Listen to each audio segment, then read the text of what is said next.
For the poem My Last Duchess, it's worth noting that Robert Browning was a poet in the 19th century. The son of a wealthy bank clerk, he didn't fit in as much in London society. He left the country and he went to Italy to marry fellow poet Elizabeth Barrett, because mainly of her overprotective father. As a result, they were both familiar with these over-controlling patriarchs in the family, as well as living in Italy itself. The poem is loosely based on the real character of the Duke of Ferrara, and it's written from his perspective, talking to a messenger about arranging his next marriage. The assumption here is that he is dissatisfied with his former wife and he had her killed. There is a belief here as well that there are several paintings this could allude to that were painted in the Renaissance period. The poem itself was published in 1842. So starting right at the beginning of the poem, we'll start with our language and structure notes as normal with the colours.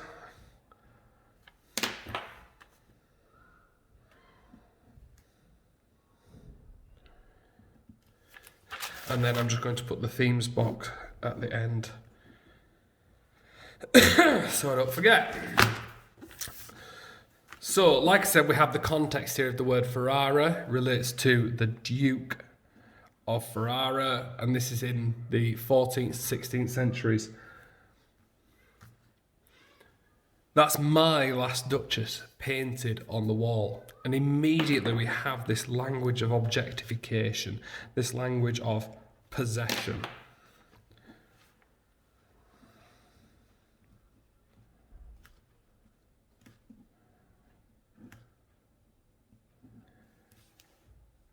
And remember, this is possessive language, not just of the picture,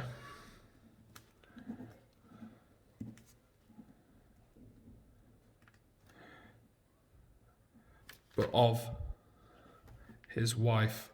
He saw her as a thing to own, looking as if she were alive. And there we have this sinister tone created straight away.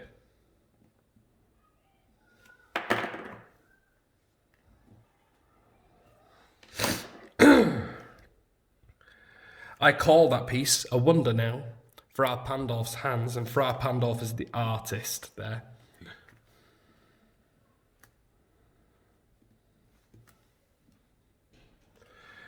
Works busily a day, and there she stands. Will it please you to sit and look at her? Now that's this really interesting language that is used for will it please you sit and look at her, where we have this paradoxical idea running throughout.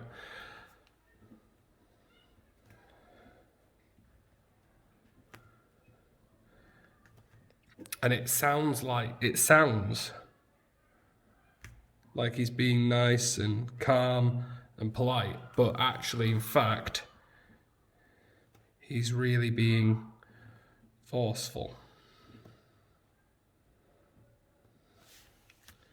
I said Fra Pandolf by design, for never read strangers like you, that pictured countenance, the depth and passion of his earnest glance. But to myself they turned, since none puts by the curtain I have drawn for you, but I. Well, here's a really interesting controlling phrase, where we have even separated for us by parentheses. We have these brackets. And then this, since none puts I by I, well, he controls who sees the painting.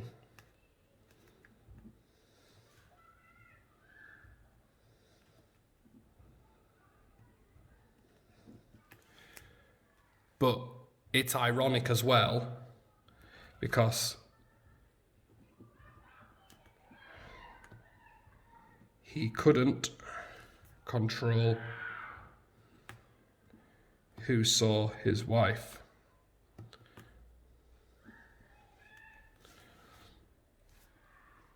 And seemed as much as they would ask me if they durst. And we've got this word of durst, this if they durst, it's threatening.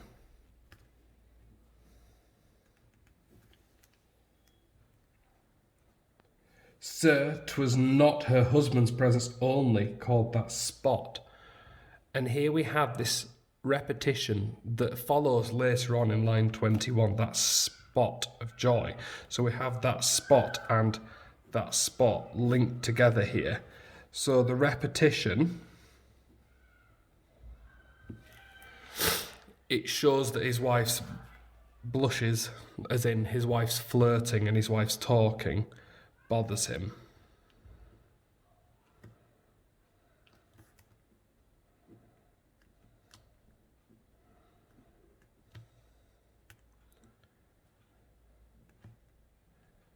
So he's referring here, that spot, that red spot, that blushing of her cheek. Perhaps Frau Pandolf chanced to say, her mantle laps over my lady's wrist too much, or Peyton must never hope to reproduce the faint half flush that dies along her throat. And we've got this really interesting phraseology here, that dies along her throat. And that idea here should just give you a clue as to what's coming up. That foreshadowing. It's ominous as well. Such stuff was courtesy, she thought, and cause enough for calling up of that spot of joy. She had a heart, how shall I say? And he's struggling to express his irritation here. Too soon glad maid, too easily impressed. She liked whatever she looked on. And here we have this dramatic irony. We know what's happened.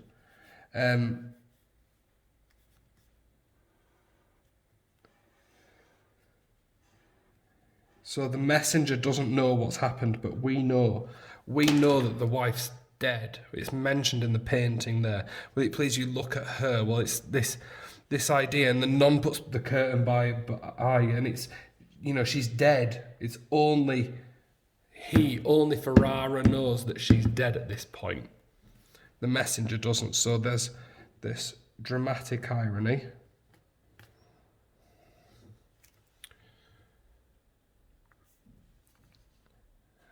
She was cheery, but the Duke sees that as a negative.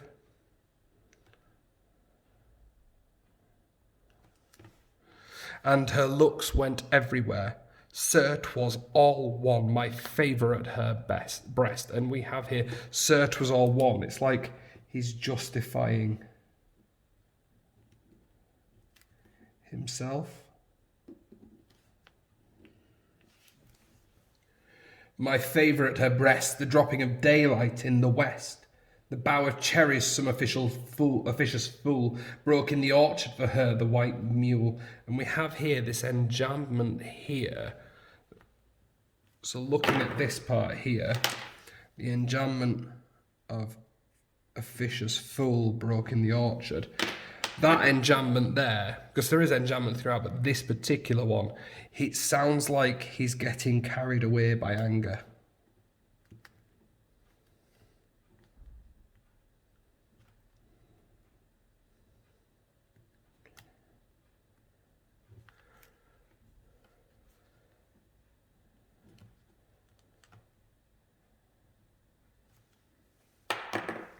She rode round the terrace all, and each would draw from her alike the approving speech, or blush, at least.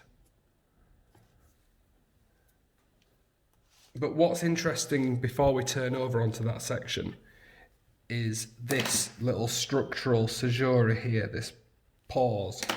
And actually that caesura creates tension.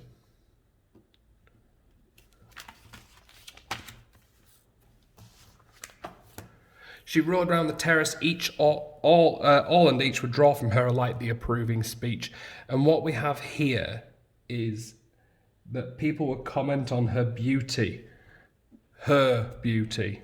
not the Duke's. So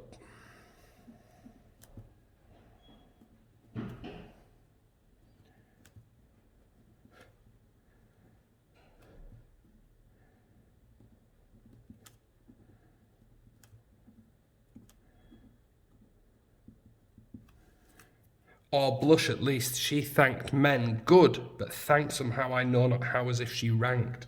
And now we're starting to get to this idea, and the punctuation starts to get a bit clearer now. And this somehow I know not how, as if she ranked, and all this structure here. So all these bits of punctuation here that I'm highlighting now shows in this section here. It's like he's spluttering or stuttering as well. He's exasperated. So it's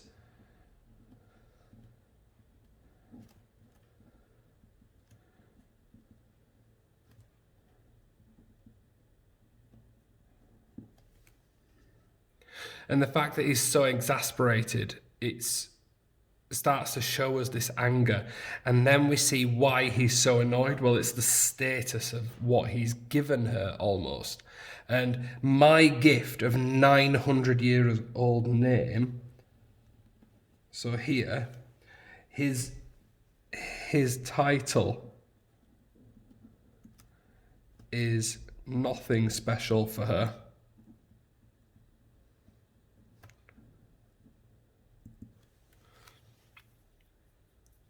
And that's sort of reinforced in the next line where we have with anybody's gift who'd stoop to blame. And using the word stoop there it's an interesting choice of word because it shows how the Duke felt that his wife was beneath him.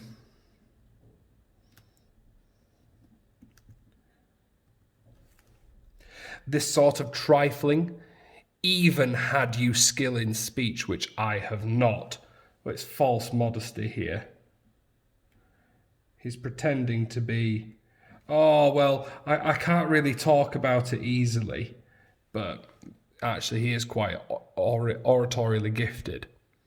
To make your will quite clear to such as one and say just this or that in you disgusts me. And here we've got that hint again that her behaviour bothers him more than he's letting on.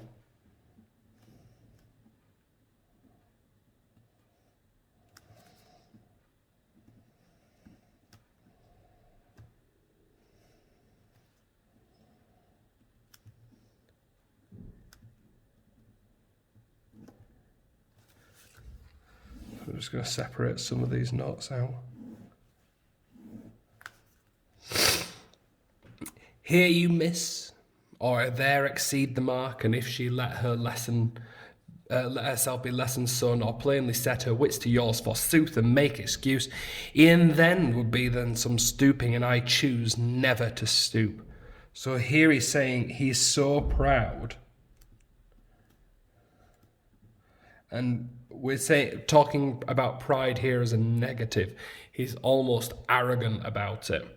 That even criticizing his wife would have been beneath him, so he believes that she shouldn't need to be reminded how to behave. Oh, sir, she smiled, no doubt, and we're starting to get to the real kicker of a line here. She smiled, no doubt, whenever I passed her, but who passed without much the same smile? He's suspicious now.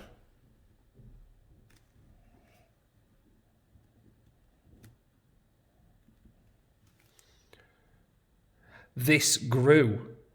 I gave commands, then all smiles stopped together. And that phrase, I gave commands, then all smiles stopped together.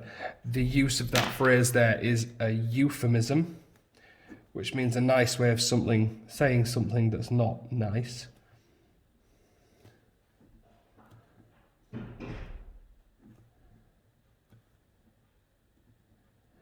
And it's a euphemism for having her killed.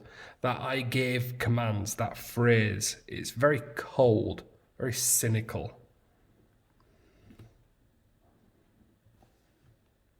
There she stands, as if alive. Will it please you rise? We'll meet the company below. Then I repeat, the Count your master's known munificence is ample warrant that no just pretence of mine for dowry will be disallowed. And here we see the purpose for the visitor, that he is arranging his next marriage already.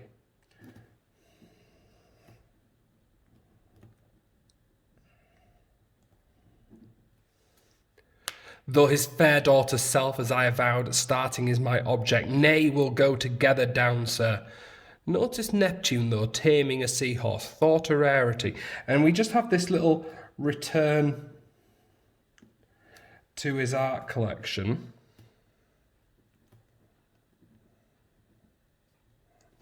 And the fact that he's returned to that art collection just again highlights his wealth and pride. Looking at the themes in this poem, we can start straight off with the idea of pride. He's very proud of his possession and status.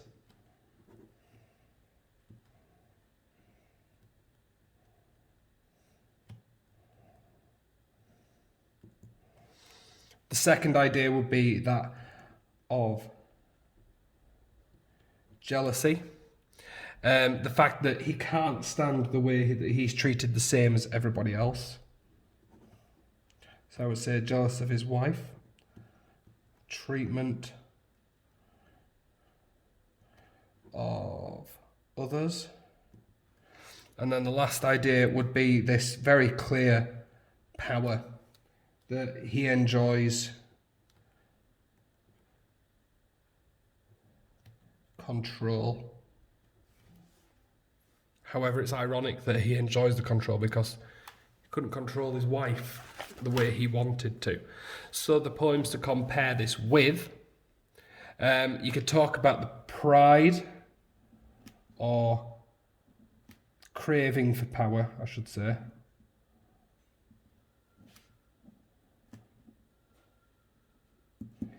I would compare that very obviously with Ozymandias. You could talk as well about the abuse of power.